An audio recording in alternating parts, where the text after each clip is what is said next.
Welcome to Sacred Cow Shipyards, where no ship is safe from being called a piece of ship.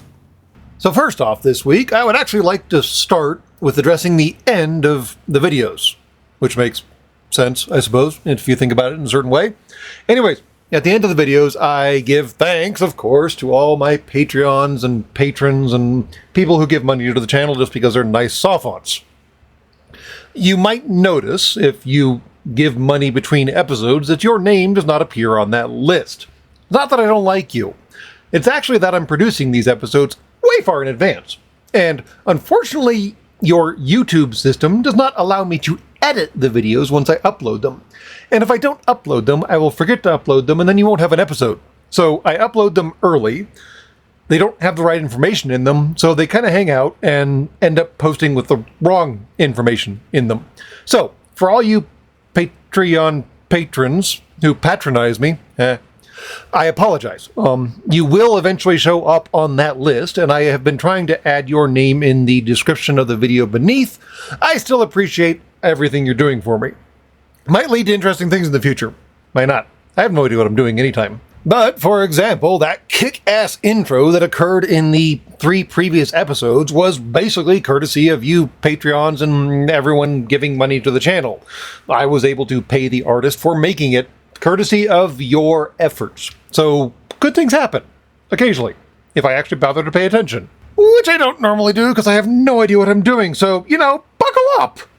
And speaking of buckling up, this week we're going to talk about one of my very favorite ships from all of the science fiction universes out there, which is, of course, none other than the Nova-class dreadnought from Babylon 5. Wait a second. I did this already, didn't I? Wait, I did do this already. What the hell, man? Who wrote this f***ing script? Get over here, you. What the hell, man? What the f*** is this? What? Isn't that a Nova-class? It looks like a Nova-class. It has as many guns as a Nova-class. You're telling me it's not a Nova-class? It's a what? And they did what? Oh, for f***'s sake. Okay, apparently this week I am not, in fact, talking about a Nova-class dreadnought from Babylon 5. Because reasons. I mean, we might eventually get around to talking about it again, because more DACA, more better. But instead, we're going to talk about, unfortunately, the Lancer-class frigate from Star Wars. The f*** is that piece of shit? Okay. I guess I should back up and provide some context for that brief outburst. The Nova-class is what happens when you do a Lancer-class right. The Lancer-class is what happens when you do a Lancer-class wrong. And I know, it's not actually technically fair to compare them because a Lancer-class frigate is all of 250 meters long, whereas a Nova-class dreadnought is literally 1.5 kilometers long. But bear with me for just a second. Some brief backstory on the Lancer would be a good place to start, right, since we already talked about the Nova. Well, the Lancer is basically what happened when the Star Wars Empire realized that their Star Destroyers sucked ass against fighters. I mean, yes, the Star Destroyers of course mounted ties, and those ties provided combat air patrol, combat space patrol, whatever you want to call it. They provided protection for the Star Destroyer. But as soon as the Rebel Alliance fighters, which were strictly better, took care of the ties, the Star Destroyers didn't have great anti-fighter weapons. They were primarily configured for anti-capital ship engagements. And those big honking turbo lasers that sure could totally one-shot a fighter couldn't track the fighter well enough to engage it. For your own amusement, this problem was apparently dubbed the Trench Run disease by the rebels, in that the Death Star, this massive floating battle station, was taken down by like a small group of small fighters because they simply didn't have good fighter defense built into the Death Star. It was meant for, shooting planets and massive battle groups, but not individual fighters. And that same problem occurred throughout the Imperial fleet, whether we're talking about the Death Star or Star Destroyers or basically everything.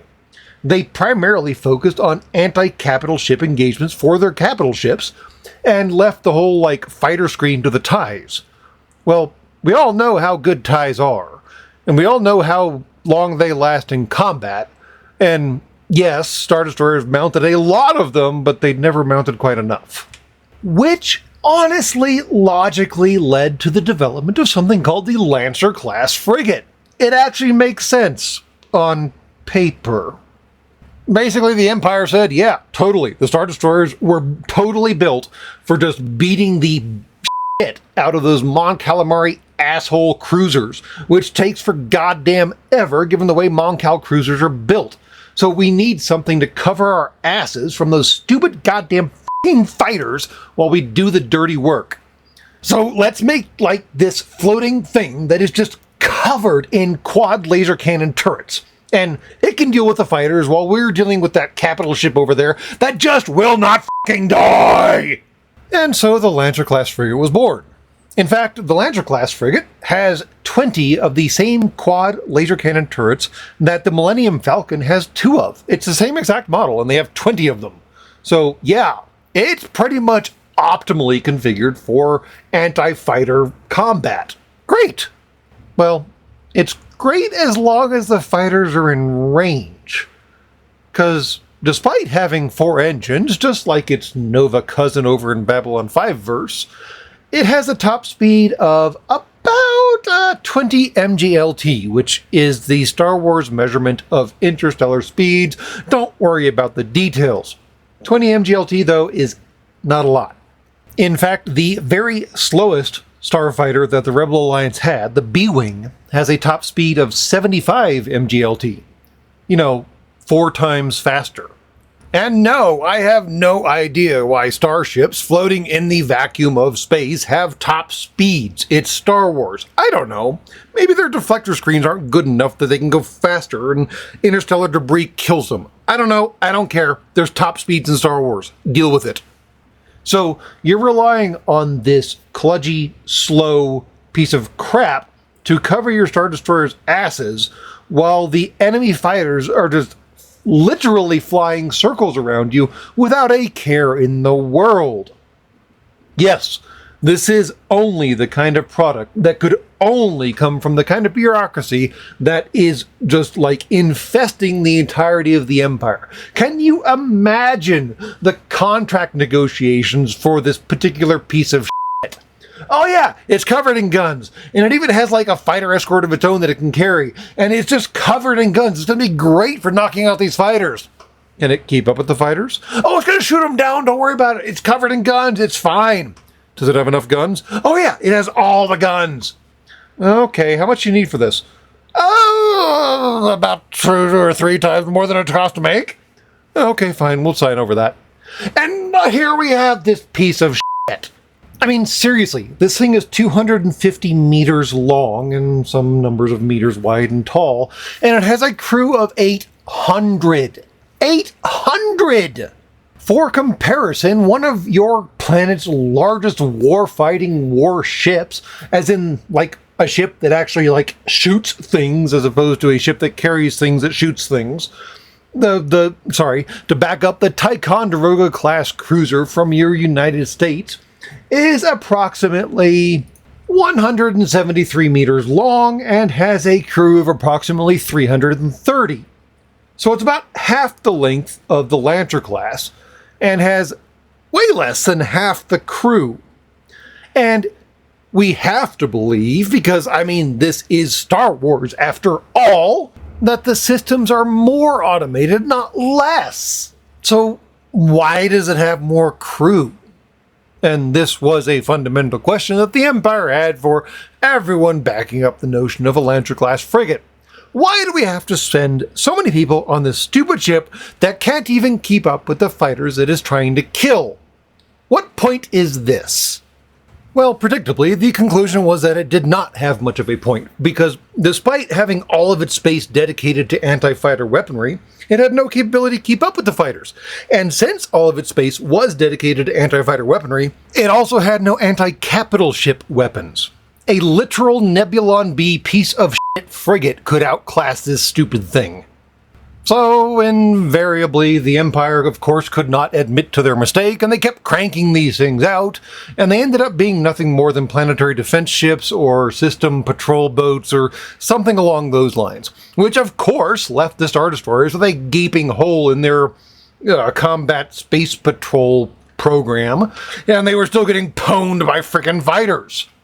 In fact, the only good thing that ever happened to the poor Lancers, because, I mean, seriously, how hard is it to just upgrade their engines, lose 2 or 4 turrets, and just give it better engines? But no, the requisition contract has been signed, we gotta do what we're doing, f*** off. Anyways, the best thing that ever happened to the Lancers was Grand Admiral Thrawn finally got a hold of them. Yes, that blue-skinned bastard, who was the only smart commander the Empire ever had. Which is pretty much the only reason why he ascended to the rank that he had, because of course the Empire was a remarkably racist organization and did not like non-humies having any kind of senior rank.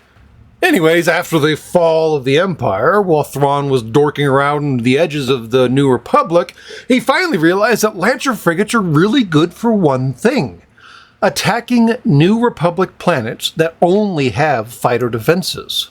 And really, this is pretty common, because Mon Calamari cruisers are expensive and time-consuming to build, and fighters are, well, New Republic fighters are pretty expensive, but not that time-consuming to build. So, yeah, you frequently have outlying planets that had a couple of fighter squadrons on the planet that would defend the planet against pirates or whatever. What say you would come knock on the planet's proverbial door, and it's no big deal. Until, you know, a battle group of freaking Lancers drops out of hyperspace with overlapping fields of fire, and the fighters go, "Oh, fuck me sideways."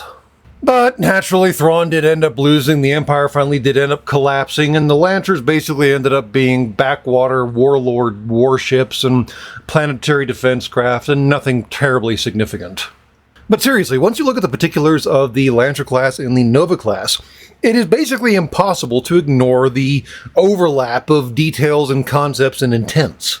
Both of them were natural products of the more DACA, more better thought process, only one of them was built on a proven platform where they stripped out anything that was not essential, and by that I mean anything that wasn't a gun, and just kept putting more guns on it. Whereas the other one was purpose-built to carry as many guns as possible, but no one actually thought about it keeping up with its intended targets. Again, Imperial bureaucracy. Now, what's funny is that if I believe the information I have in front of me, the Lancer class significantly predates the Nova class on your timeline. So I have to, of course, wonder if someone stumbled across the Lancer class while they were trying to design warships for Babylon 5 and went, "That's an amazing idea, but also stupid. Can we get rid of the stupid?" And did. But to sum up, is the Lancer all bad? I mean, technically, no. It's actually a fairly decent gunship as long as your intended target is f***ing slow. But that's kind of the point. It's ironic that this thing came out of the Kuat drive yards. They made some of the fastest ships in the Star Wars universe, and then they made this f***ing brick. Now, I mean, granted, they stacked guns on top of guns on it, but that doesn't help if your enemy can just do, like, looping attacks where they're striking from just outside of your turbo laser, or not even turbo laser, normal quad laser range, and just dropping proton torpedoes in your head, and there's nothing you can do about it. Frankly, this whole thing reads kind of like your United States Navy's Zumwalt platform, only like the opposite form of it, where this thing has all the guns and they're awesome, but it can't keep up with the enemy, it can't close to engage, it can't fight the ship. Whereas the Zoomies can fight the ship, but their main guns have no rounds. They don't actually have main guns anymore. It's wild. You should look it up. But still, warships have 2 parts, at least. There's the speed and there's the weapons. And sometimes you don't have to balance those. I mean, there is such a thing as a ridiculously fast warship that has these minor guns that are basically just nuisance craft. And then there is such a thing that is a massive warship that is just stupid slow, but it can punch way above its weight class. And then there's things like Lancers, where, yeah, inside of its range of fire, it is murder on wheels. But you don't have to get inside of its range of fire. Why would you? And it's never going to catch you, so I don't know, drop mines in its path or something. This is not a hard problem to solve. And yet the Empire expended who knows how many billions of credits, making I don't even know how many of these things, because Empire dumb. When you get right down to it, this whole thing is a classic case of a great idea and horrible execution. You really have to keep track of the guys actually doing the designing from your ideas, because man, they go off the reservation all the damn time. And that's all from Sacred Cow Shipyards. Please be advised that any ship left on the dock for more than 24 hours will be compressed to a cube at the owner's expense. Have a nice day.